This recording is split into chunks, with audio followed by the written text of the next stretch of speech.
I said, if you have to ask yourself the question as to whether you regret cheating and changing your grade, the answer is no, you don't regret it because that is who you are. It wasn't just something that you did when you were a kid, because you are still that same individual now because you had to ask yourself that question.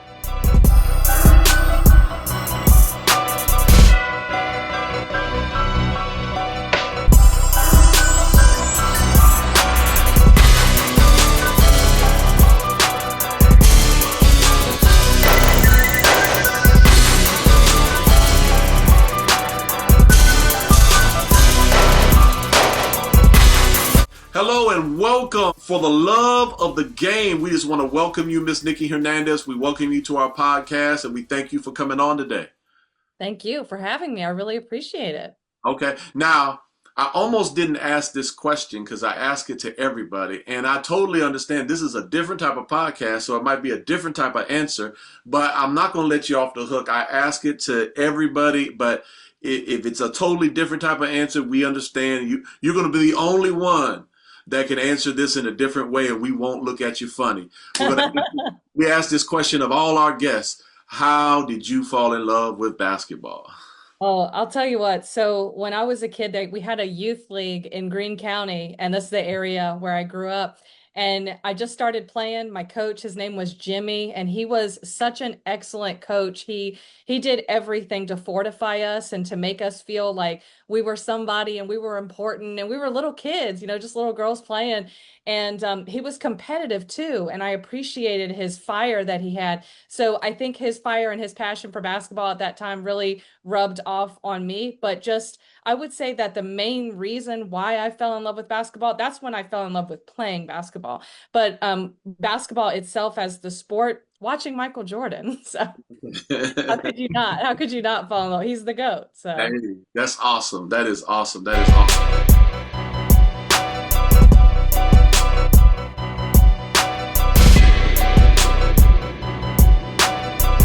Please tune in, like, and subscribe for the love of the game with Tony and David.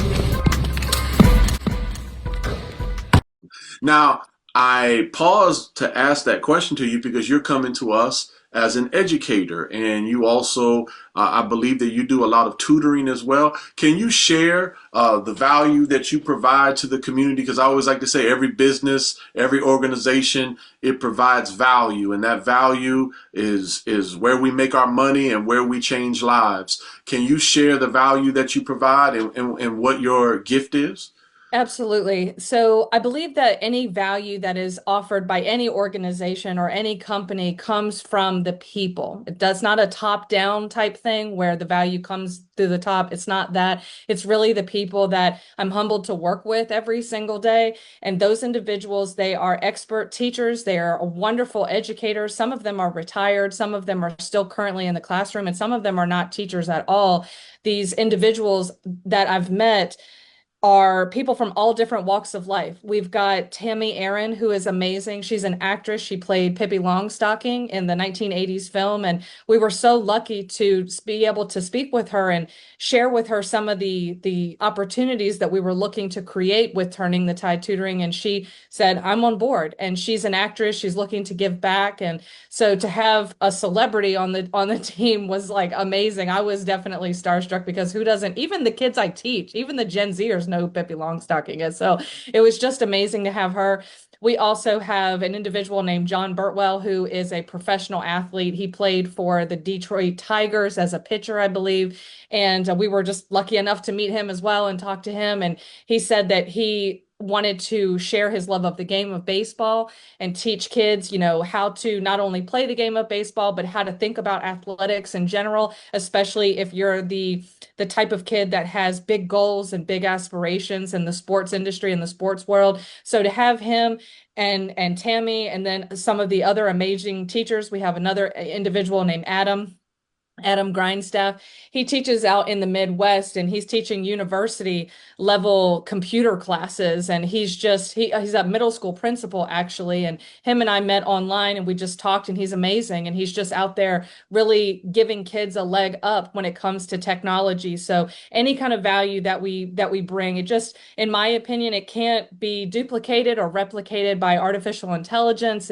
It's just something that's irreplaceable because that passion that all these teachers have for helping kids, college kids, adult learners, really anyone of any age that just wants to continue their own education in whatever field is something that we're trying to do. So we're definitely not offering cookie cutter academic tutoring services. And that's all we do. We are trying to expand out into different realms that include sports, academia, acting, really high interest subject areas for people of all walks of life and all ages. Okay. And Now, Tony, don't let her fool you. You're introducing her as an educator, but this is something I didn't even know, so I would have made that same mistake. So Italy goes with us to teacher work days and whatnot.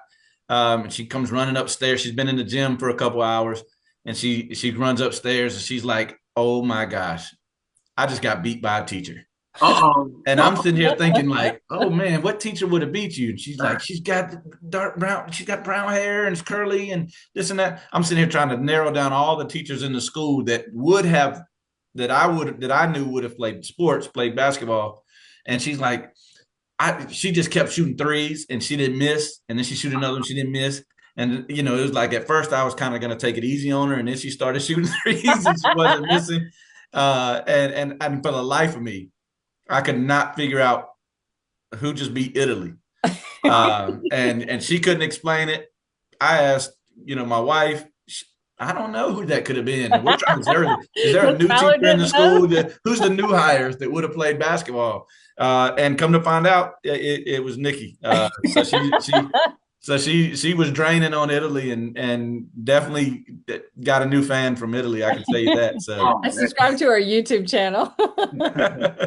So Knikki Hernandez has game. I hate to admit it. If you could beat Italy, you could probably. I'm a disabled vet. You could probably take me out too. So, I'm a big fan of Italy. She's amazing. Yeah, I don't think I could take Italy at this current stage. Don't forget to like and subscribe for the love of the game. Now, Miss Knikki, I'm gonna share. I'm gonna do a little TMI, and I'm gonna share too much about myself. But there's a purpose to it. I'm wrapping it up here. Always a purpose to everything. Yes, there's a absolutely. purpose. My dad was an educator, and when I was coming up, he was 49 when I was born. So his focus was academics, intellectual pursuits, all of that. That was his focus with me, and he really didn't have me focus on athletics at all. As a result, I'll be honest with you. I'll be transparent with the audience. I had weight issues, and then also I had other issues where not being involved in sports and only playing street ball, I felt like I was behind a lot of times. And then the military kind of caught me up and got me into that teamwork and all of the things that I missed from, let's say, how Coach Fowler came up. I didn't have that as a kid. So then as a result, now that I'm having kids, I hyper focus on athletics, and I'll be honest with you, I'm guilty. I have drifted away from the teachings of my father, and I am not as academically focused with my child as I should be. And I have a feeling there's a lot of parents and a lot of basketball dads who we have a bad habit of we're not all like Coach Fowler, where he's a blue chip parent, where he's an educator and a basketball phenom.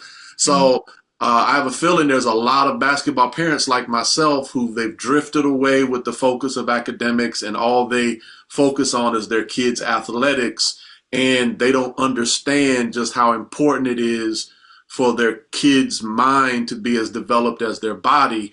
How do you make that pitch? Because here's the thing. We know that there's a judgment day coming, called AI and other judgment days in the workplace that are coming for our kids if they don't study and if they don't learn. But how do you wake up parents, a little bit like myself and other basketball dads, to make them understand the importance of what you are providing? How do we make that sale? And how, like, even the people listening, probably 80% of my audience is basketball dads who are just hardcore basketball dads. How do you make that pitch to let them know, hey, it's not just basketball, it's got to be basketball and the development of the mind? Well, what are your thoughts? Absolutely. I'm definitely no salesperson, so I don't have a pitch or anything like that. But, I put down some notes here and I'm just going to kind of check these things off one by one. I can totally understand why your father pursued intellectual stimulation so much because in that particular generation, your mind really was the key to success. And you had to have a strong mind because it was sink or swim.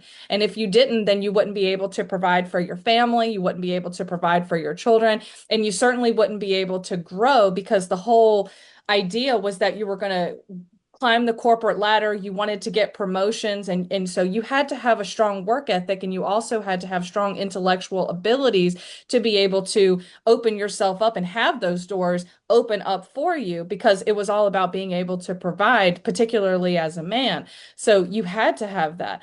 And so the focus on the sports was just not as relevant at that time. It's not to say that it wasn't important or relevant at all, but the vast majority of people were not going to go into the professional arena, and so you had to look at things. And I hate this word, but you had to look at things a little bit more pragmatically, a little bit more realistically, and see what was going to work for you. So the pendulum swung, really far in one direction, and so. As far as the academics, though, are concerned, I understand where you came from, where you said, or you made me think of the idea that athletics can fulfill you in different ways than academics can. And I see this a lot. I know Mr. Fowler does as well, that kids who just focus on school and they really don't have anything else to do a lot of times, and it's not every kid of course, but a lot of times we've seen kids come out empty. They're just empty of passion, empty of purpose in life. And I think a lot of that has to do with the fact that they have focused their entire life on achieving everybody else's goals but their own. And Mm, so if they don't, if you're not looking to achieve your own goals in life, your own goals, not the goals of other people, it's not to say that it's wrong that you don't, take what your parents say or whoever your teachers or your guidance counselors. It's not to say that those goals aren't important because they definitely can be and they can help you be focused.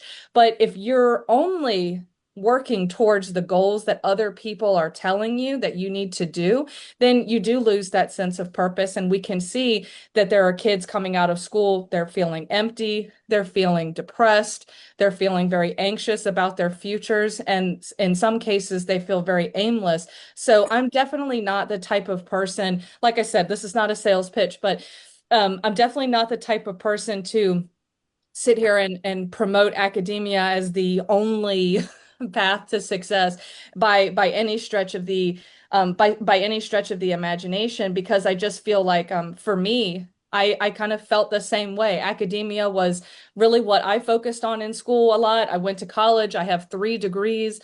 And, when I graduated from college, that was when reality really hit me. And I said, oh my God, what am I going to do?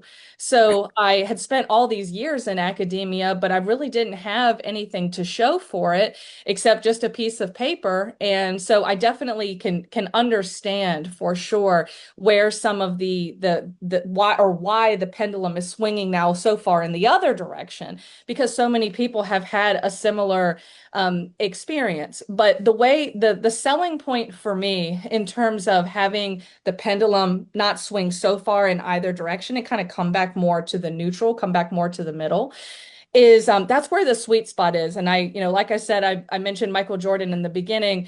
Michael Jordan's mom is like my hero. I think she's fantastic. And one of the reasons why I think Michael Jordan's mom is a great example for parents is because she didn't just say basketball, basketball, basketball. She taught Michael Jordan how to think. She taught him everything that he knows about business and how to be successful. And Michael Jordan is who he is today, and he's as successful as he is today in the business world. I mean, his shoes are still selling. Like people love Michael Jordan, you know. But that all goes back to his mother, who had a strong head on her shoulders and didn't just go the basketball route. She was really smart, and she was the one who really saw the potential with Nike when the shoe deal came about. So, because Nike was nobody at the time. And so she didn't encourage Michael to take the other deals because she thought long term.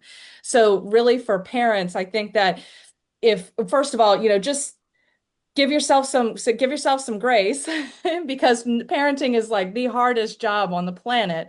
And I don't have kids, I have a dog, and it's hard enough. But to raise children in today's world, that is extremely hard. So give yourself some grace. No one is perfect. No parent is perfect at all. And kids don't need perfect parents. They just need somebody who's present and someone who can help them think long term. And if they can do that, then I chalk that up as a win. Hey, did you know there's this little button? It's right here on the video.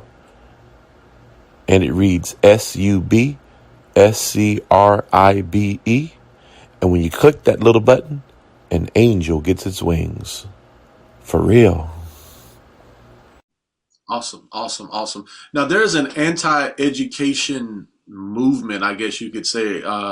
I call it in the brosphere of podcasting, where there's a lot, especially even among some tech guys, where they're like, "Oh, you don't need college," and then a cliche that I regularly hear is the high, and I think it's wrong actually, because I actually remember learning some of this in high school, so I don't know where they went to high school, but I hear some people saying, how come high schools don't teach you things that you can practically apply and you learn things that you don't need? And I kind of, I personally disagree with that. But what do you have to say about like this anti-education movement and people who are kind of down on the school systems and down on what is taught in school? What are your thoughts on that?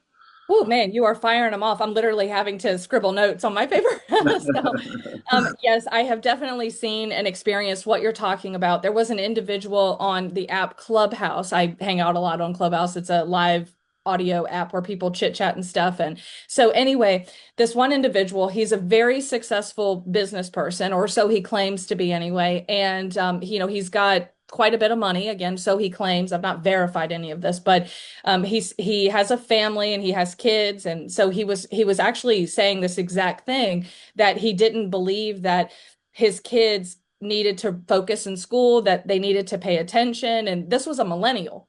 So this was somebody who was educated, in in the 2000s and in the 90s and all of that. And so this was someone who grew up where academics was a big focus, particularly for millennials. So for someone to be so anti-education, I just kind of found it interesting. But I think it came from from his entrepreneurial acumen. He's very, savvy when it came to business, and he felt that the school system really hadn't educated him in entrepreneurship, which was where his bread and butter, his money was coming from. And so he concluded that it essentially was a waste of time, which I disagree with. And I particularly disagree with it because of a story he told me. So he told me that when he was a kid in high school, he was taking a class, and I think it was a government class, his senior year, something along those lines. And he had a D, something like that, in the class. And his teacher she had some stomach issues one day, and she had gone to the bathroom, and she left the class, and he went to her computer because she still had her grade book up. And he went in and he changed his grade from, a D to an A.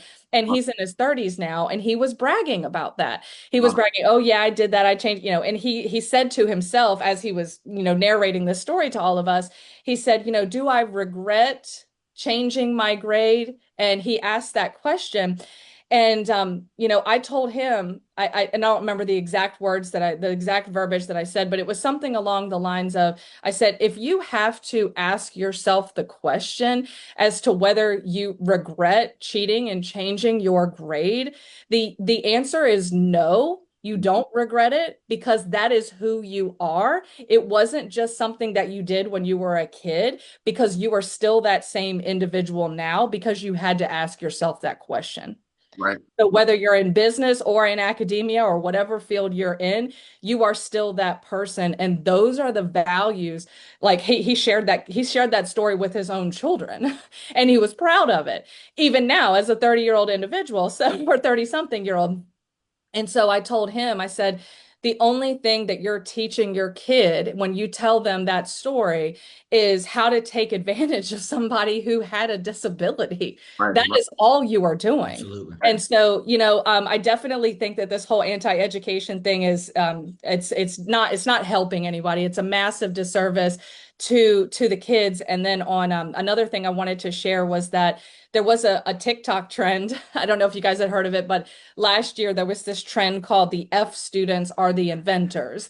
And where that came from was another entrepreneur. And I'm an entrepreneur. You guys are too. So I totally understand what it's like to be an entrepreneur, but I'm not a toxic one. So anyway, this one guy gets on TikTok and he starts talking about, oh, the F students that got F's and D's in school, they're the ones, they're the creators, they're the innovators, they're the inventors of society.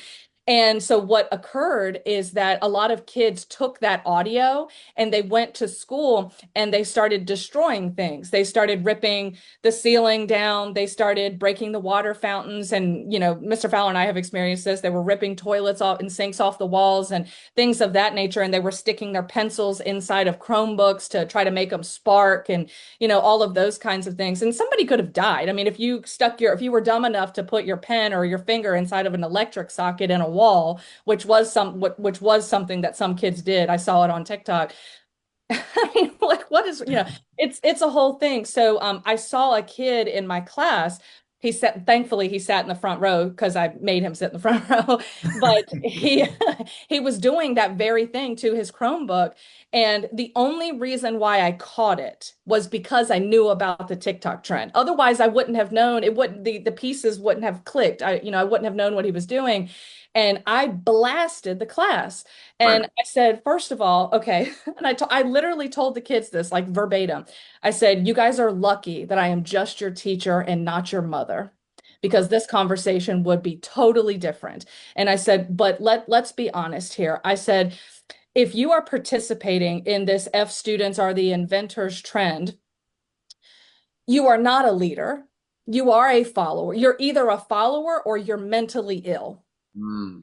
And I told them that directly. That's my exact words. And I also told them, and I said, and if I see you doing anything like this in my class ever again, I will turn you into the administration so fast that it will absolutely make your head spin. You won't even know what to think. And I said, and on top of all of that, you have never invented anything a day in your life. So I better not see it. I mean, I was like, Right. the full-blown Sagittarius in me like came out full force in the class.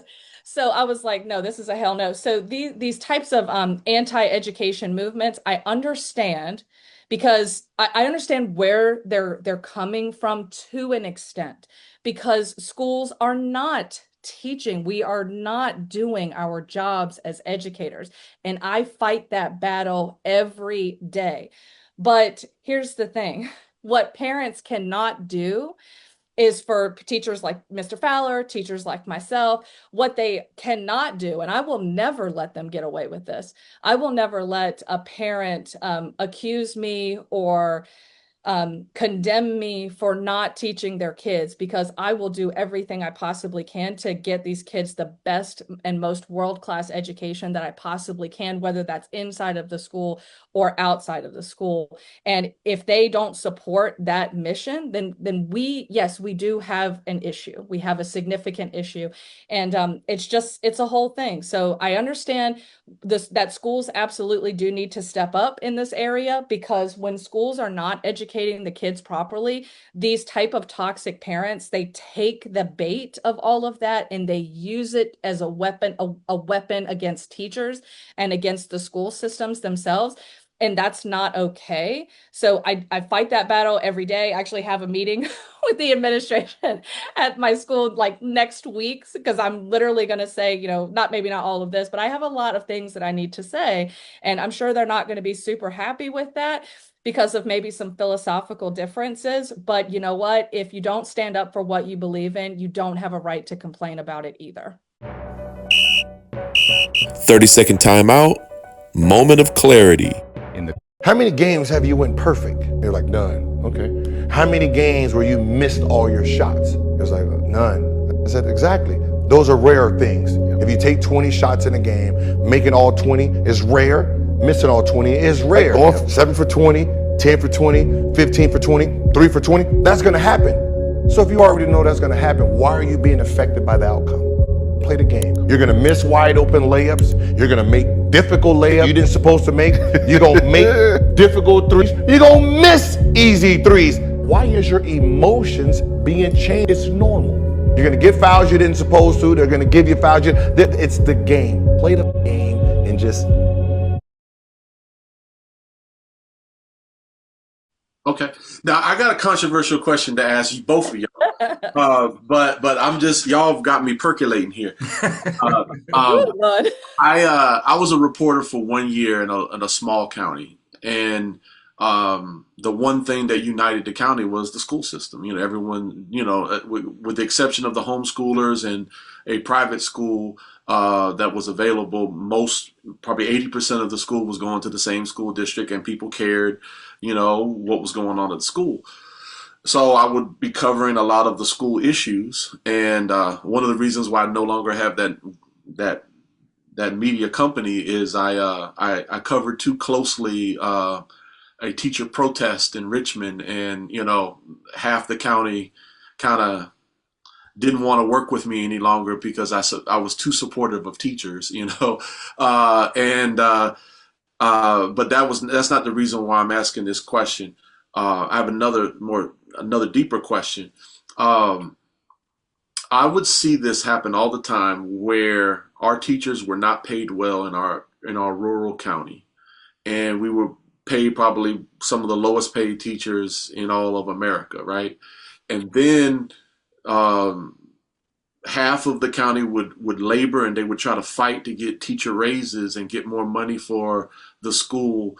And then we would see, and even some teachers had a problem with this, and I just don't know. And I could never, as a reporter, I could never make sense of what was really going on.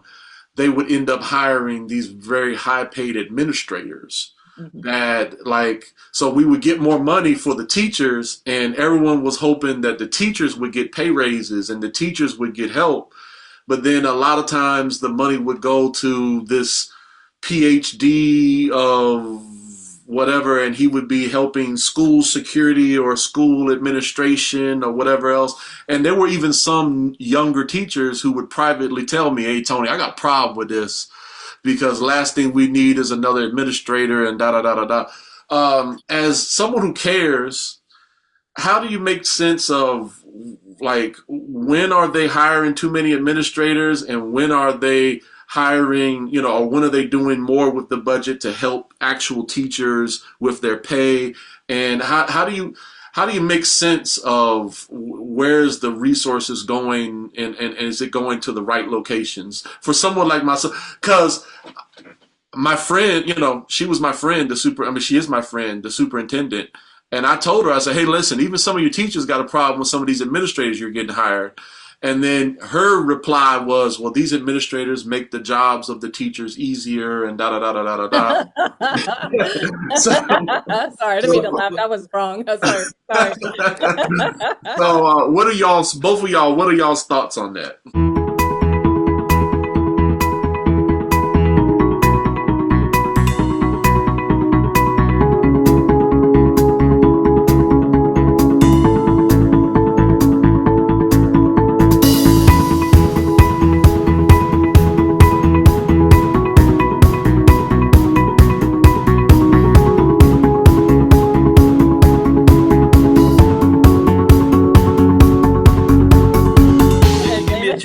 a chance to vouch for what you have going on right here, because that's what really caught my eye. And when you sent the information that you sent or whatnot, one of the biggest things that stood out to me was the life skills aspect, and kind of just the different approach you're taking to the tutoring and the teaching and the stuff that you guys have going on with Turning the Tide. Because Tony, we as educators, we don't get paid what we probably should get paid. A lot of people will look at it, well, you get paid well, and you get summers off, and no, we still get paid for 10 months. We just get it divided over 12. So we're not getting paid for time that we don't work. We should be getting paid more than what we are getting paid. But I don't necessarily even think that most people are looking at it as like getting out of the profession because of money, or things like that, because we are in the profession because we care. I mean, there's no way you can be in public education if you don't have some kind of heart for kids and trying to make a change and make a difference in this and that, especially not with the makeup of public education right now. The problem is you can't teach life skills. You can't teach those things. The things that Knikki was talking about, that she was, if I was your mother, the conversation would be different. We can't be that, because then we get told on, and we get in trouble, and administrators are on top of us, and we get put in the public chat rooms on Facebook, and everybody talks bad about, we said something wrong to their kid, and now the whole community hates us. And Knikki knows what I'm talking about there too. 100%. I think you were subject to one of those, I was. and it was wrong. They wrongfully accused you of something, and then it ended up backfiring in their face, because they put you out there and everybody defended you. But we run into these situations like that. Well, we're teaching curriculum, and they're changing the curriculum. They're micromanaging how we teach. You gotta have this, and so they're taking away from any opportunity we have to show them the value of education. Mm-hmm. They don't see the value in education because it's just by the book curriculum. It's not, we can't connect life to it. We have to be super creative, and then if we get too creative, you're too far off of the curriculum. You got to get back. So that's where we're running into the biggest problems as far as academics goes, and teaching the value of education. And that's why you have all these trends, like Knikki was talking about, the F trend or whatever. They're doing all of this crazy stuff because they don't understand the value of education. You dumb down the people, and you have no resistance at that point. You know what I'm saying? They're not educated enough to speak for themselves and resist and do all this. So that kind of where we're going with all of this, and that's why a lot of people are getting out of education. It's becoming stressful because you can't be the creative person that a teacher should be able to be. We go get educations. We go learn how to be professionals and do all of these things, and then you strip us from that. And so, nobody sees the value in education because of all of those things. And again, kids just don't see it anymore. I do believe that you don't necessarily have to go to college to have a great living. You can go to trade school. You can go straight to the workforce. There's CTE classes now where you can get certifications and things like that, and you go boom right into the workforce and make more money than I'm making. You know what I'm saying? And as a teacher with 3 degrees, so I mean, you can they don't value it, and it's because they strip us of the opportunity to do that. So when I see again, Knikki, one of the reasons that I really, when you sent me the information over about what you guys have going on and whatnot, you almost have to have things like this to teach the value of education, and to make kids understand that there is an importance in the education and the academic piece, not just the athletic piece. And the fact that she has athletes and she has people that have been in on TV shows and things like that, telling you, hey, you need to value this. We can teach you this, we can teach you this, but the main thing is there is value in education. There is value in academics. And, so that's what stood out the most to me, Knikki, and it tied in perfectly with Tony's question, is they don't value it. And it's not a money thing. I don't think teachers are looking at this as like, oh, they're not paying us enough money. They give us all the professional development in the world from people who don't teach in the classroom. They give us all of these things, hey, here's some pizza, boost morale, here's another PD so somebody who don't teach can teach you how to teach. Right. Here's this great new curriculum we just came up with these new books and this and that. Here's all these things, except allowing us to be the creative professionals that we are as teachers to teach people the value of education.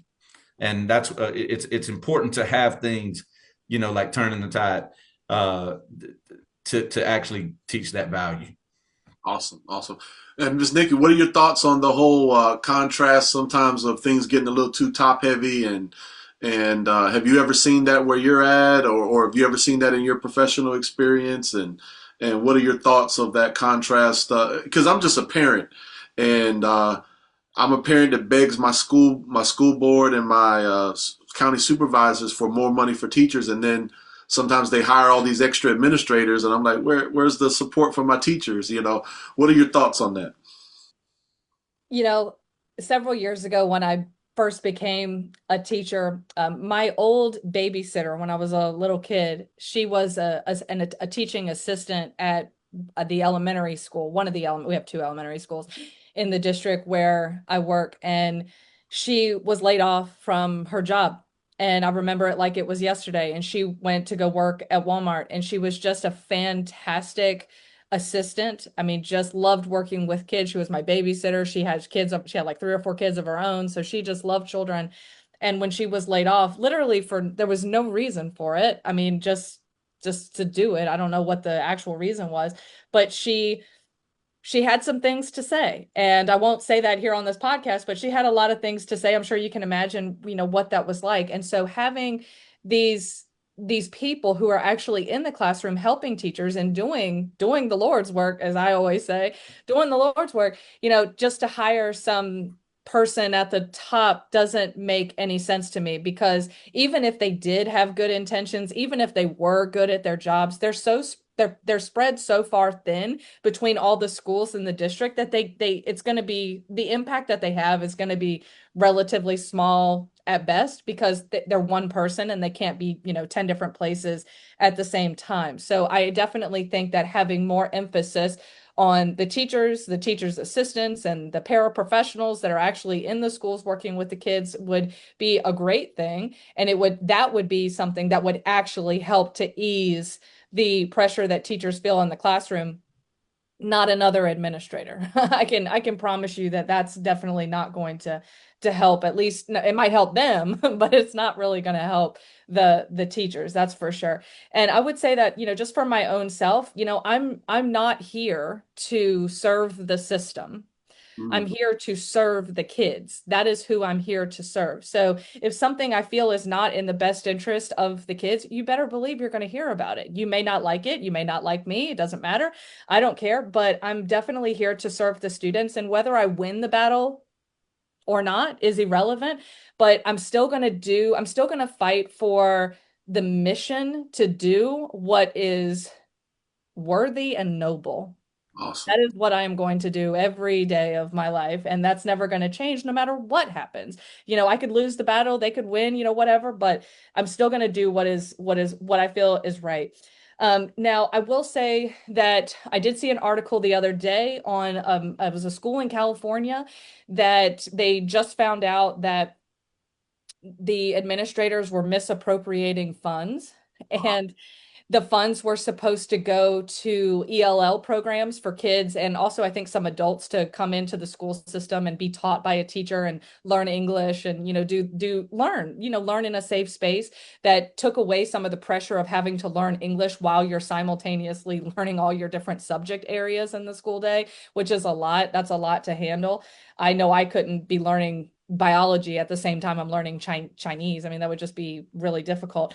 But that school, it was found that they were misappropriating funds, and the funds were actually supposed to go to the teachers and to the kids and things of that nature. But they were using that money for themselves, taking themselves out to extravagant lunches and doing all these different things. And they got fired. And I was like, wait a second, why did they get fired? Why are they not in jail? Wow. Like, They need to be in jail. And Right. that's from the Congress level, that's from the political level, all the way down to the education level in any field. You deserve to be in jail, not fired, not a slap on the wrist. Absolutely not. So it's not that I think that when schools are looking to hire administrators and things are getting top heavy, that's when you start to see a decline. You start to see a decline in the quality of the education because the budget should be used to support kids. They should be able, it should be there to support the programs and growing having scholarship opportunities for kids and bringing in amazing guest speakers and to talk to the kids and educate them about real life stuff. If we can't do it, bring somebody in who can, for the love of God, do something. But I think that the funds are not being utilized appropriately either. And it's not to say I'm with Mr. Fowler all the way. It's not us teachers bitching and whining and saying we want more money. It's not Right. about that. I mean, yes, of course, do we, who, right? Everybody raise your hand if you think you make enough money. Can you find anybody that that feels that they make enough money? So no. But I do think that the money should be used much more responsibly. I don't want to see money going to t-shirts. I don't need a mug at Christmas and a bunch of other stuff. Like take that money and invest it where it needs to be. And that's in the kids and or the teachers or something. But what Mr. Fowler touched on as well about the life skills, that is so, so, so true. I have tried to help kids with life things, and I've tried to do it as a class, so that the majority of people can learn things. And you do get told on. You absolutely do. I had this was 5 years ago, maybe with COVID. It's so hard to I I remember. don't even know, but I don't know Everything what runs together. it It's does. before COVID or after COVID. I That's think it that's was all you before. remember. Yeah, That's all you remember is before COVID that or after COVID. that helps me a lot. I will definitely remember that. So before COVID, before that, so I had some kids that were, writing, and this is a small thing. It wasn't a huge deal, but it still needed to be corrected. And they were writing some pretty ridiculous emails. Like the way that they would start would be like, yo, teach this, that. I mean, it was just totally unprofessional. And I get that there's a time and a place to speak like that. I talk like that when I'm in the right situation, but not on email to a professor or to a teacher. That just doesn't make sense. And so I took my whole class period. Now I talked to the admin.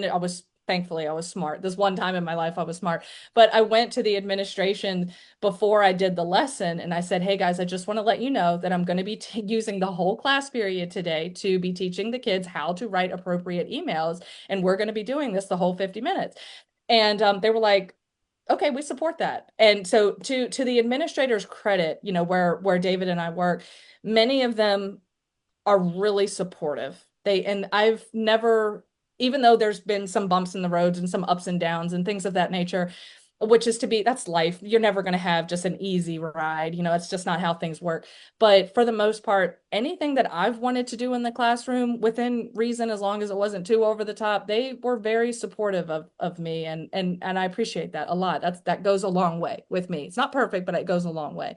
And so anyway, the kids, they thought that they were going to get me in trouble. And so I had already spoken to the administration. So when they went to admin, as they inevitably do, when you try to teach them something that's outside of the curriculum, and it's not just the administrators that reject the life skill stuff, and it's not just the parents that reject the life skill stuff, it's the kids too.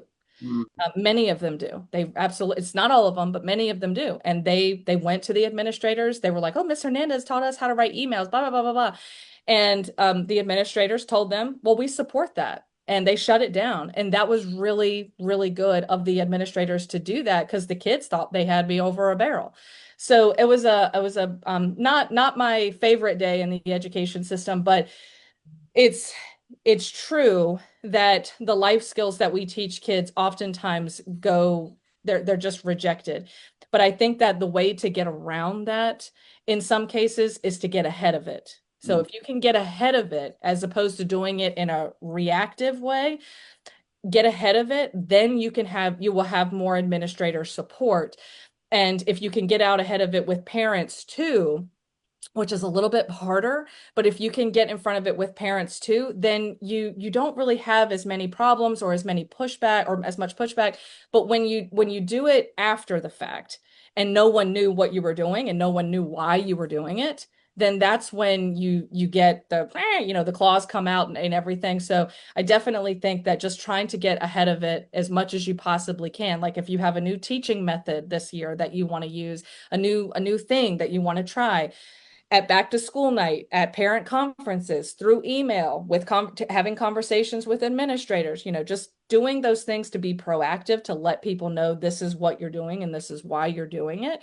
That's really helpful, especially for Gen X parents. Gen X parents want to know what you're doing and they want to know why you're doing it because they want results. That's what Gen X parents want.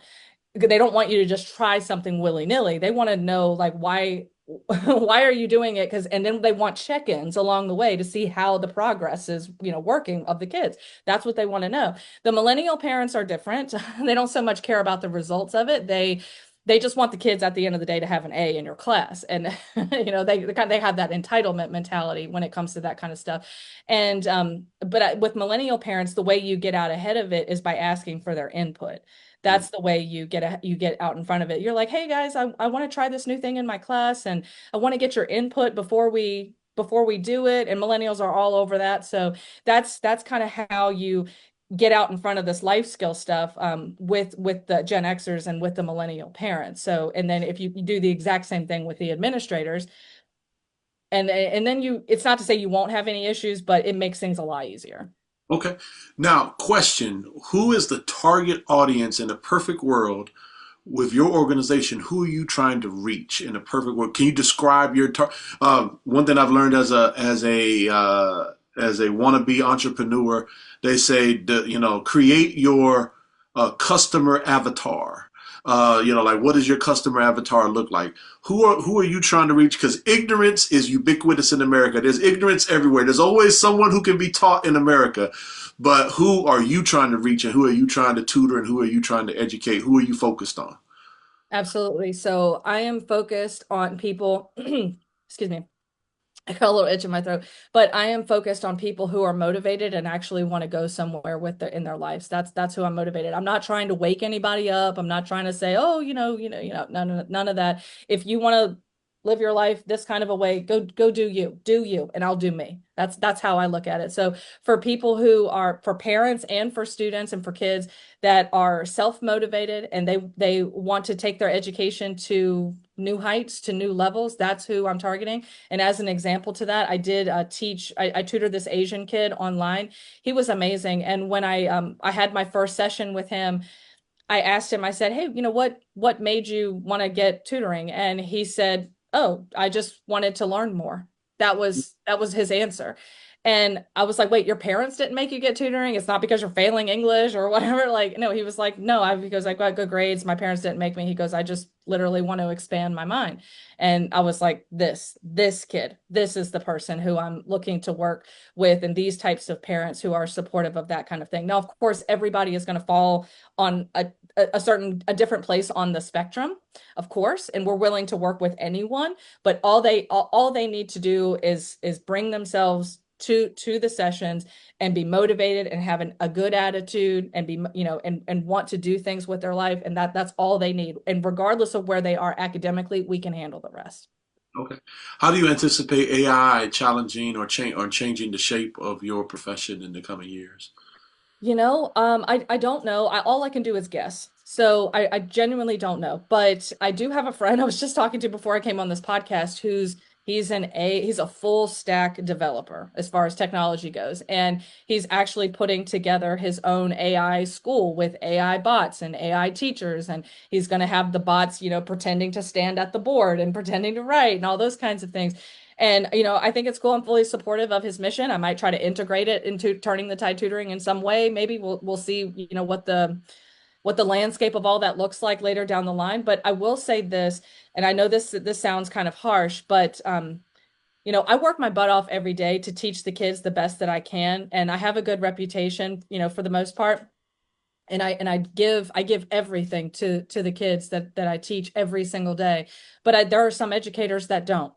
And that's just the reality of the situation. And they're there to collect a paycheck. And sometimes the administrators are like that too. They're just hanging around because it's a job and they get their big paycheck every month and those kinds of things. And not everybody, but that's the case for a lot of people. And if that continues, I absolutely believe, I don't know, it's just a guess, but I would say that if that continues, they're going to teach themselves out of a job. So, and Awesome. AI will be right there waiting I hear instead of you. all these technological companies. So, I hear you. Now, question, do you have enough help or do you need more teachers to help you with your tutoring? And how do you select? Because I can tell you are very passionate about doing things the right way. How do you, first of all, A, do you need more help? Because I have a lot of educator friends that I can potentially send this to. And then B, how do you select and how do you determine who you want to bring on? Because, like you said, all educators are not built equally. yeah, that's a fact. So, yes, we would love to have more teachers come aboard, but for me, it's about quality over quantity. So I'm very selective about the people who we bring on. You don't have to have, celebrity status like John Burtwell or Tammy Aaron or anything like that, but you do have to have a certain level of drive that's entrepreneurial in nature, because the reason why I say this is because the last thing that I want is to work with a mediocre teacher who's providing mediocre service to the clients because my reputation is on the line. That's what matters to me. Now, I am team teacher all day long, just like you were when you wrote your articles and were supporting the protesters and things of that nature. I'm team teacher all day long. And if you were doing the right things, I will have your back 100%. You don't have to worry about anything. I will take care of it. I'll deal with whatever parent or whatever kid I have to. Like, I'm not scared. I'm not scared of anybody. Like, why would I be scared? It's crazy. But anyway, so there's that. But I will say that in terms of the entrepreneurial spirit, that motivation, they have to be somewhat self-motivated, because I'm going to be running paid ads for their programs. I'm going to be supporting them, sharing all the things, promoting things on social media, but they have to be willing to do the same to support their business, because they're going to be coming on as independent contractors and things of that nature. So if they're the type of teacher that is, or the type of person really that just kind of waits with their hand out and waiting for me to, give them clients and give them money and give them this and give them that. That's not the type of person that I want on the team. I want people who are really, really, really hungry to work the business, to provide excellent service to the clients and to the kids, and who care. I don't want these people who have the philosophy that they're going to act their wage and all that kind of stuff. That just doesn't make any sense to me. You get nowhere in life with stuff like that. I mean, do you? But like, you're not going to get anywhere with that, at least not with me. So those are not the kind of people. Those are the people I want to repel. They can go work for other tutoring companies, but the people who I want are, I have a lady who just came aboard. Her name is Tanya Bunting. And as soon as I talked to her on the phone, oh my God, this girl was amazing. She's a script writer. So she's not, a teacher or anything like that. She helps people break into the movie industry with these amazing scripts and these stories that they tell. And she's an amazing script writer herself.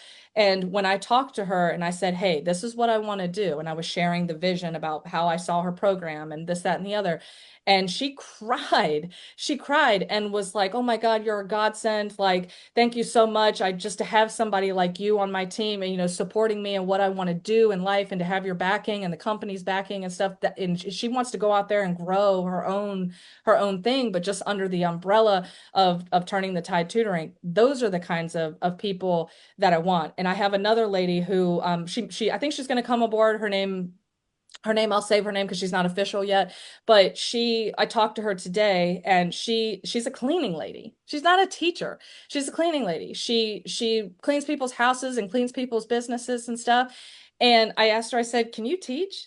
Is there anything that you could teach somebody, particularly parents or kids, about cleaning and organization? That's not my thing. Like, literally, look around. That's not my thing. Okay, so, but but anyway, she said yes, like absolutely, I can do those things. And I said, well, let me share my vision. So I shared my vision with her and she cried. And she was, and not that crying is the prerequisite to join Turning the Tide Tutoring, but she cried and she was just like, I've got chills on my arm. Like, yes, I want to do this. So those are the types of people. And if I don't get that feeling with that person and it's not real, it's not genuine and things like that, then no, go work somewhere else. But for people who are actually on the mission, and when I feel humbled to be in your presence, yeah, come aboard. I got you.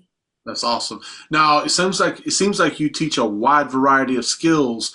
How many subjects do you all teach so far in Turning the Tide? We have, I think, over a hundred subjects. Some are academic, some are not. Some are like video editing for YouTube. Some are, we do have academic subjects like French and calculus and all those kinds of things. But we also have some other classes like, cognitive functioning for kids that have ADHD and, things, those kinds of classes. And of course, we have acting classes. We have pickleball classes as well. Pickleball is our most popular program at the moment.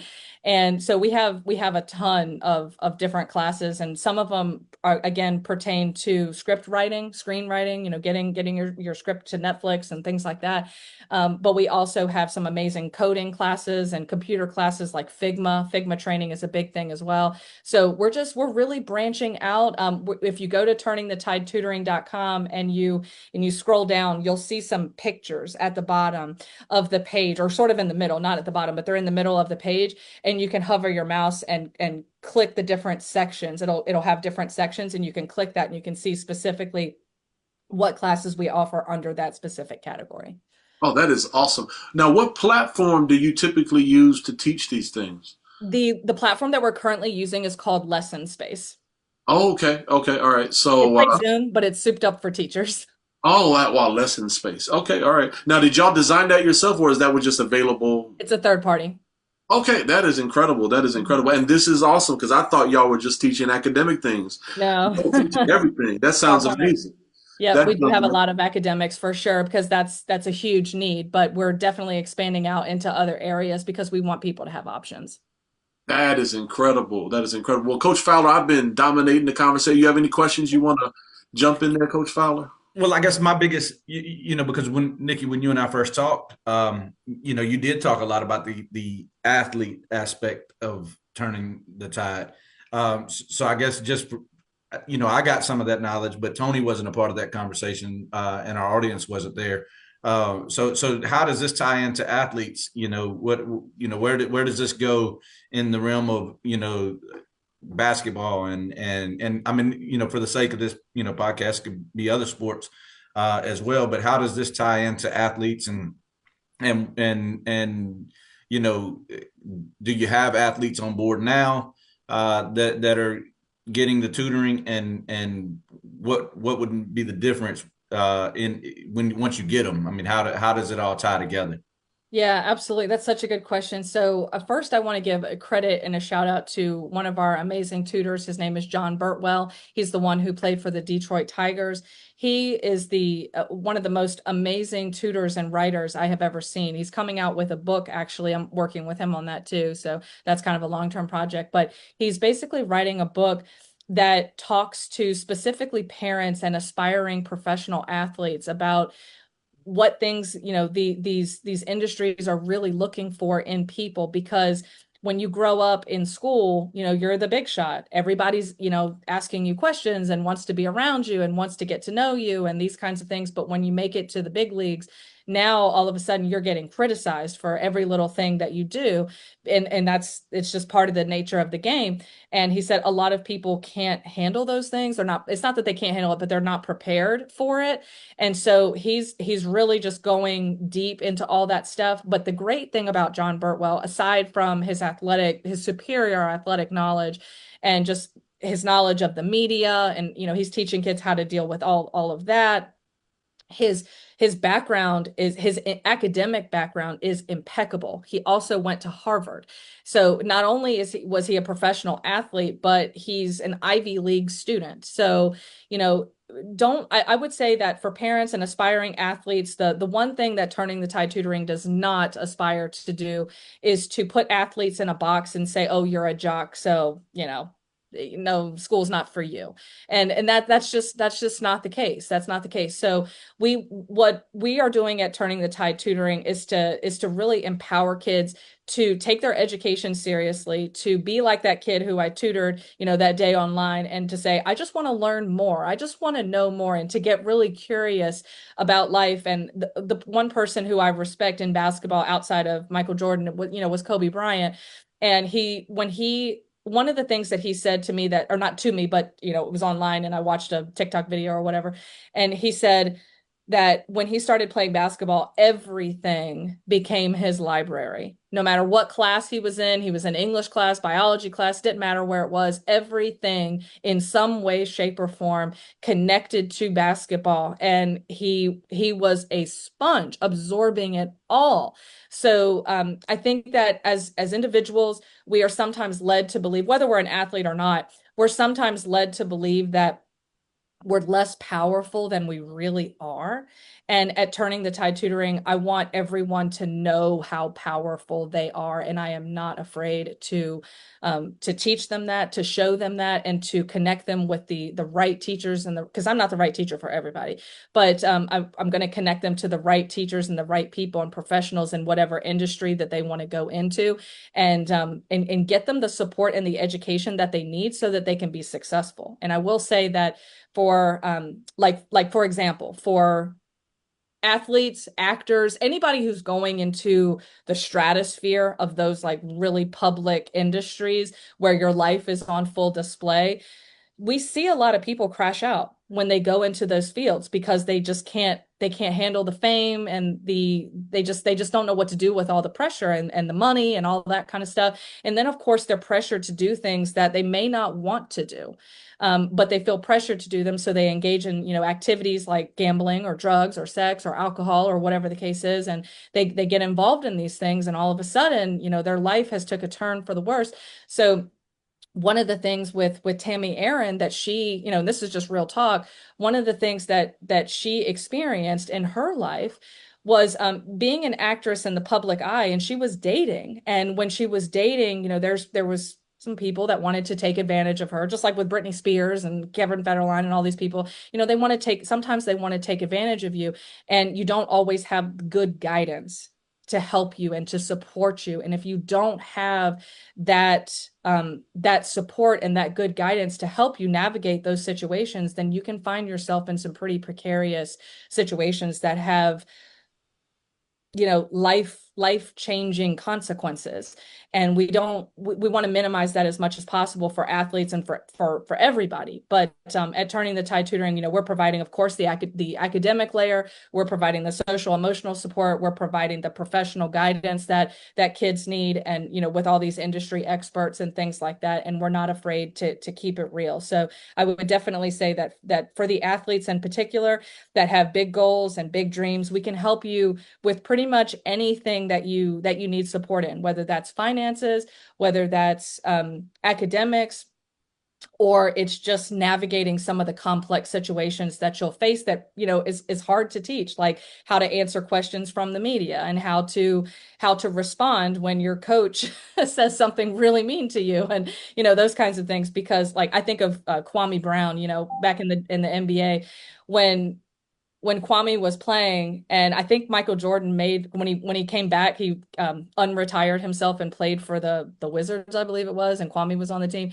When Michael Jordan, he said something to Kwame. I don't remember exactly what the quote was, but it was not very nice. And he said something to Kwame, and it just shattered his whole being, and you never heard from him again. So, those types of things, we want to prepare kids for and athletes for, and we've got the right people to do it for sure. Awesome, awesome. I have a prediction. I listen to a lot of entrepreneurial podcasts, and I listen to a lot of business podcasts. I think your company is going to do very, very well, and you're going to be very, very rich. I really do believe. So, Thank what you do with the money, you seem like you probably be the type to give it away, but That's nice. I know that's not the focus, but I think your company is going to do very, very well. Thank you. For all the athletes listening to today, I've got a challenge for you. Like Kobe Bryant said, if you want to become a better athlete, the world is your library. you owe it to yourself to go to Turning the Tide website and at least see what they have to offer.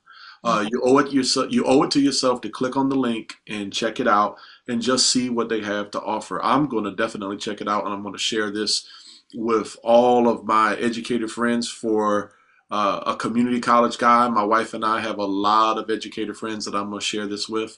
And any closing thoughts, Miss Nikki? Well, I'll let Coach Fowler. Any closing thoughts, Yeah, Coach let Fowler? David go. I can say that this has been a really pleasant surprise, and it was this was really a great thing that you got going here, and I really think that you're going to do very, very well. You are a great representative of your company, your organization, and your movement, and I really believe, honestly, that you're going to do very, very well. Coach Fowler, your closing thoughts? Oh, I piggyback right off of that, man. She when we spoke about this, it was very brief. She kind of said, "Hey, this is what I got going on." Just walked up Um, in his classroom. Hey. just just walk right in and hey, it was funny because I was talking about some entrepreneurial things and she overheard it, the Mhm. conversation, and came up and was like, yeah, I heard you talking about this, so I just wanted to kind of tell you what I got going on. And so we had a really, it was really brief. She sent me the email. And as I was reading over it, I said, there could be something here. And I even mentioned it to Tony, and I'll be completely transparent with you, Nikki. I was like, this can go really well, or this can not be a dud, and I didn't know, and Hopefully it that's why I wasn't a think dud. we're both kind of pleasantly surprised, with the way this is. But I do know that Nikki, you are very respected. And when she says she don't play and she ain't afraid of anybody or anything, I mean, listen, there's a group of us teachers that if we know that we have Nikki on our side, when there's something going on, one will let her speak because she's not afraid to do that. But we that's the side you want to be on at school. When something's going down is Nikki's side. But no, this was very good. I agree with Tony. You represented it very well. From the little bit that I learned from our brief conversation to what you brought now, there's definitely something there. Thank you. So, Nikki, where can they find your book? Because I hear that you're an author. Where can they go to check out your tutoring company? And I know you said it once, but just kind of repeat it one last time. And then finally, your closing thoughts along with those two things. Sure. So the books are on Amazon if you just type in my name, but you do have to spell Nikki the way I spell it. It's spelled with a K. So type in Knikki Hernandez and then type in Gen Z and you'll see the books. The first book is called forget the title of it, Empowering Gen Z, Practical Lessons to Take Students from Z to A++. And the other one it's kind of a similar title. It's Inspiring Gen Z, 21 Lessons to Take Students from Glimmer to Glow. So those two books I wrote, I'm working on the third one right now. It'll probably be by the end of the school year that I'll have the next book out. And the first part focuses on the parents, and the second part of it focuses on the school systems. And it's all written from a generational perspective: millennials, Gen Z, Gen Xers, Boomers stuff. So I think it's an interesting read at the very least. Check that out. And then the website again is turningtide tutoring.com. It's kind of a long name. I don't know why I picked that. I'm kind of I was like, why did I pick a shorter name? But it's fine. So turningtide tutoring.com. And as far as like key takeaways, first, I just want to thank you guys. I am absolutely humbled by being in you guys' presence. And that's a good feeling to have because you guys are just exceptional people. And I can just feel that that energy is just coming right off the computer screen, right through it. And I appreciate that. And just so humbled to be in your presence and to be a guest on your amazing podcast. It's just amazing. And then as far as, for kids and for parents, I do have a free, it's 100% free. It's a course. It's called the Gentle Year, 180 days corresponding to the school year, 180 days of parent reminders.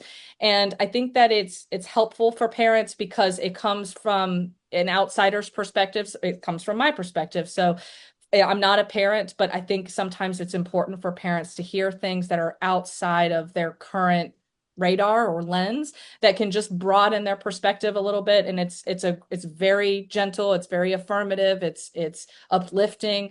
And they can, just email me if you want to get access to that. at teach@turningthetidetutoring.com. I'm happy to give that to you for free, and just so you can see what it's all about.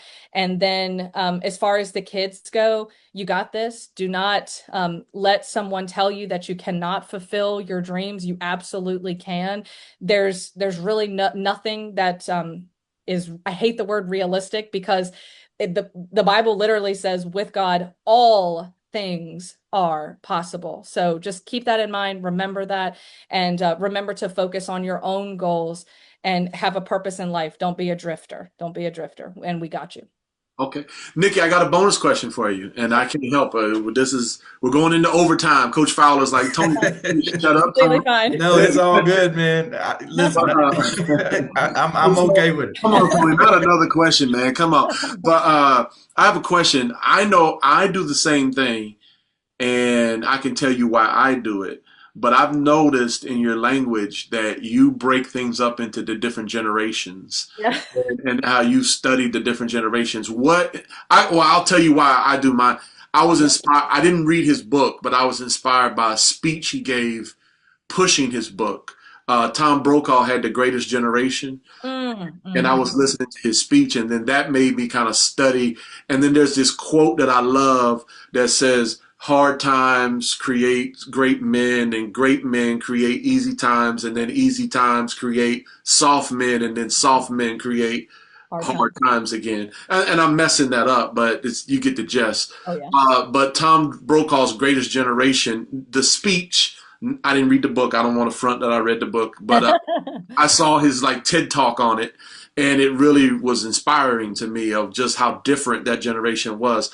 What inspired you? Because I can tell in your thought process, the different generations, they're very significant in how you view the world. What inspired you to kind of think about things through that lens? Yeah, this was during COVID, and David remembers when we had we were in school, but we had a teacher work day on Monday, and then Tuesday, Wednesday were the Yeah, A days, and then Thursday, Friday, whatever it was, Wednesday, I don't even remember, but it was something like that. something along those lines. And so I saw the kids 2 days a week, and I was like, oh my gosh, these kids there's a whole thing going on with them. And I felt that they were very empty. Mm, They were unresponsive to all the motivation I was trying to give them. And, that was through no fault of their own. I mean, we were all going through a lot, and we were just human beings trying to survive a pandemic. Like, so I understand, what was going on from that perspective, but I also felt it was deeper than that. And so I started talking to my mom, who's an absolute mega genius, no exaggeration at all on that. And she started to teach me about the different generations, and she explained some things to me about what they were feeling and how they processed information differently, and what words and verbiage and things like that work with them versus what doesn't, and all of that. And I was like, oh my gosh. And it opened my eyes so much that I think the following year, or no, I think it might have been this around that same time. Again, I'm totally messed up with time, but around that same period of time, I took all the knowledge that she gave me and combined it with the experience of working in the classroom with the kids, in hopes that it would help teachers navigate some of these complex situations that they're in. And in the first book, Empowering Gen Z, Practical Lessons to Take Students from Z to A++, I share a lot of vulnerable moments. There's some wins where I'm like, yes, but then there's a lot of not so pretty situations in that book. And it just kind of goes through that and explains generationally what was going on and how to fix it, and how I changed things up, how I adapted, and those kinds of things. And it's interesting. It's a quick read. You can literally read the book in one sitting. It's really quick. I use big font and all that kind of stuff because I have some readers that are visually impaired. So I write all my books in bigger font. So it's a very quick page turner because the font is big and stuff like that. And so as far as the education is concerned, the things that I see now is that the pendulum with Gen Z, it's swung in one direction, but now we're getting out of Gen Z. Gen Z is phasing out of the education system. They're still in college, and or they're starting their careers in the workforce. And what we have at the high school level are the Zalphas. So they are the hybrid Gen Zers and Alphas. They're the middle group. So they're neither Gen Z, neither Gen Alpha, they're a micro generation, I guess you could call them, and or a sub generation. And that's what the third book is all about. And so basically, how I start the third book is I at first had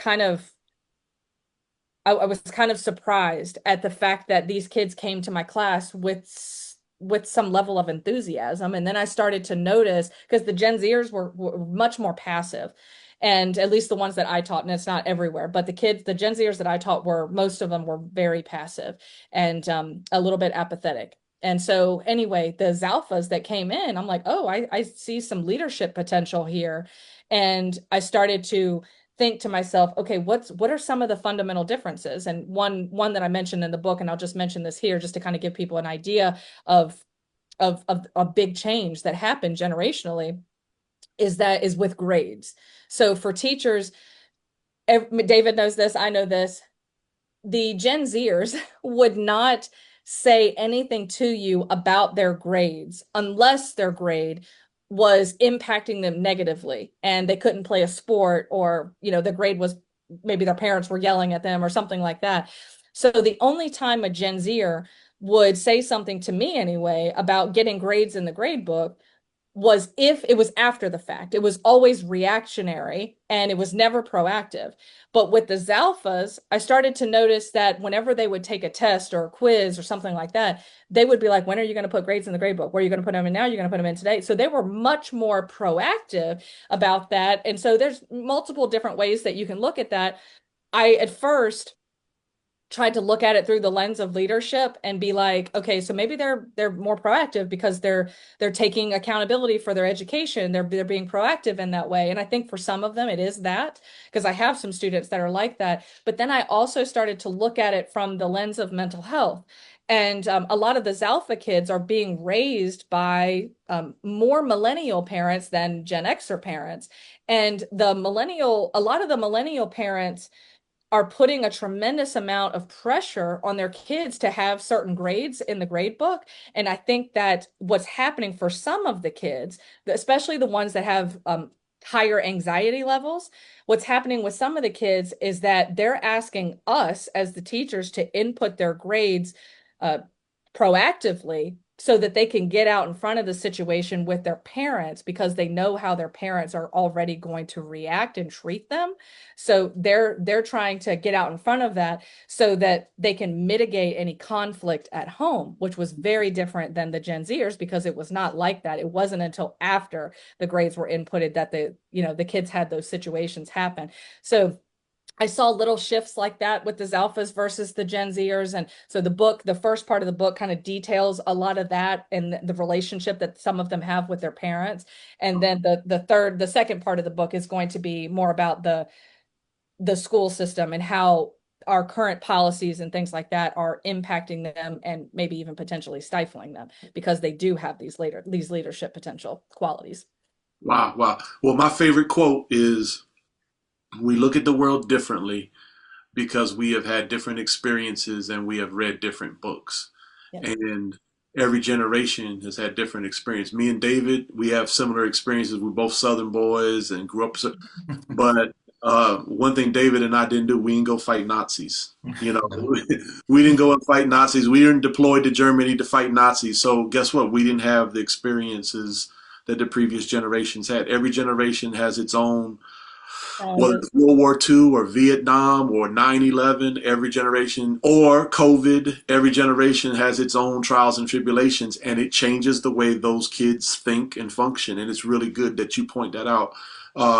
Miss Knikki, I have to ask you though, do you have a podcast to promote your business yet? I'm going to. It's going to be called The Gentle Year, and it's a spinoff of the Gentle Year free course that I have. And we're actually starting our first couple of episodes this month and September actually. And so today's August, but next month we have 2 episodes that we're going to start recording, and I'm really excited to interview some of these amazing parents. And I hope that you guys will maybe come on my show one day. I would definitely love to come on. I don't know what I could offer. I'm sure I could offer something, Oh, for but sure. we just want to thank you for coming on. We look forward to hearing your. I'm going to check out your podcast. You are a great spokesman for your company, and we were truly honored to have you on. Thank you. Absolutely. I feel the same way. Thank you.